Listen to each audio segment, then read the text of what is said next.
¿Listos? Hoy vamos a meternos de lleno en una de las escenas más extrañas y visuales de toda la Biblia. Es del libro de Ezequiel, y es una historia que tiene de todo. Un mandato divino que parece una locura, una actuación en plena calle y un mensaje, un mensaje devastador. Y todo arranca con esta pregunta, que suena a un acertijo, ¿no? O sea, ¿por qué razón Dios le diría a un profeta, a Ezequiel, que agarre un arma de guerra, una espada, para hacerse algo tan personal y humillante? Bueno, vamos a desarmar este misterio pieza por pieza. Primero, lo primero. Hay que entender bien qué fue lo que se le pidió a Ezequiel. Porque esto no era un simple corte de pelo, para nada. Era toda una performance pública, con un guión súper específico dictado desde arriba.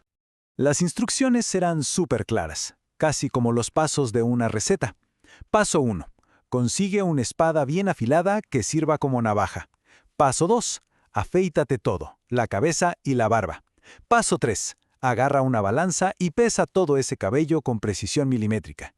Y paso 4. Divídelo en 3 montones exactamente iguales. Cada uno de estos detalles, como vamos a ver, es una bomba de significado. Y es aquí donde la cosa se pone buena, porque nada, absolutamente nada en esta actuación era al azar. Cada objeto, cada gesto era un símbolo potentísimo. Estaba diseñado para comunicar un mensaje que con puras palabras simplemente no se hubiera entendido igual. Arranquemos con el afeitado. A ver, en esa cultura, el cabello, la barba, eran un signo de honor, de dignidad. Raparse era la señal universal de un duelo terrible, como cuando Job lo pierde todo o de una humillación pública tremenda. Básicamente, era gritarle al mundo que algo espantoso había pasado o estaba a punto de pasar. Ahora, el instrumento, ojo con esto, no usa una navaja de barbero, no. Usa una espada.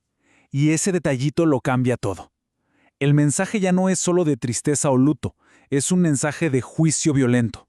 Usar la herramienta de la guerra para esto, es decir, la destrucción que viene del campo de batalla. Y luego la balanza. ¿Para qué pesar el pelo? Bueno, esto simboliza que el juicio de Dios no iba a ser un caos, para nada. Iba a ser preciso, medido, justo hasta el último gramo. Cada consecuencia iba a ser distribuida con una exactitud matemática, divina. Bien, ya tenemos los símbolos sobre la mesa, pero la gran pregunta es, ¿por qué? ¿Qué había pasado para que se necesitara un juicio tan, pero tan severo? Y la respuesta es la profunda traición de Jerusalén. Hay que pensar que Dios había puesto a Jerusalén en un lugar estratégico, literalmente en el centro del mundo conocido de la época. ¿El propósito? Que fuera como un faro, una ciudad modelo que le mostrara al resto de las naciones cómo eran la justicia y la sabiduría de Dios. Tenían una misión increíble, única. Pero pasó lo impensable. No es que solo fallaron en su misión, es que, como dice el texto, se volvieron peores que las naciones que se suponía debían iluminar. Su rebelión no fue una simple desobediencia, fue darle la espalda por completo a su razón de ser. Y por una traición de ese calibre, la consecuencia anunciada iba a ser igual de contundente. Un juicio tan terrible que la historia no había visto nada igual, ni lo volvería a ver. Las profecías llegaban a hablar de horrores como el canibalismo por la hambruna que vendría con el asedio a la ciudad. Así de grave era. Y todo esto nos trae de vuelta a nuestros 3 montoncitos de cabello, porque cada uno de ellos representaba una parte del destino que le esperaba a la gente de Jerusalén. La profecía se dividía así. 1/3 de la gente, representada por el primer montón de pelo, moriría dentro de la ciudad sitiada, consumidos por el hambre y las enfermedades. Otro tercio caería en batalla, a filo de espada. Y el último tercio sería esparcido al viento, o sea, se irían al exilio. El simbolismo es brutalmente directo. Morir dentro de los muros, morir fuera de los muros. Y para los que lograran sobrevivir, no había escape. Porque ser esparcido al viento no era un final feliz. La profecía añade que la espada los perseguiría, lo que significa que el juicio los seguiría hasta en tierras lejanas. Y ojo, todo esto no era un asunto privado entre Dios y su pueblo, tenía un propósito mayor. Era una lección pública, un escarmiento para que todas las naciones de alrededor vieran lo que pasaba cuando se rompía el pacto y reconocieran que la mano de Dios estaba detrás de todo. Pero justo cuando el panorama es de destrucción total, cuando parece que no queda nada, la historia nos da un giro tremendo. En medio de todo el desastre, se guarda una pequeñísima semilla de esperanza. La instrucción final para Ezequiel fue: toma unos poquitos cabellos, solo unos cuantos, y átalos en el borde de tu ropa. Un gesto casi secreto, diminuto, pero que los significaba todo. El borde del manto, en esa cultura, Era un símbolo de protección. Guardar los cabellos ahí era como ponerlos bajo el cuidado directo de Dios. Significaba que, a pesar del juicio devastador, Dios mismo iba a proteger y a preservar a un pequeño grupo. No todos iban a ser destruidos.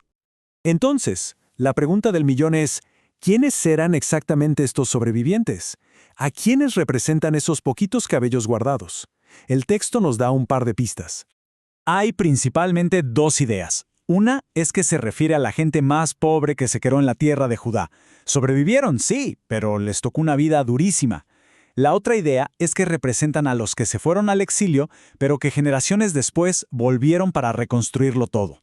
En ambos casos, el punto es el mismo, la fidelidad de Dios para no borrar a su pueblo del mapa.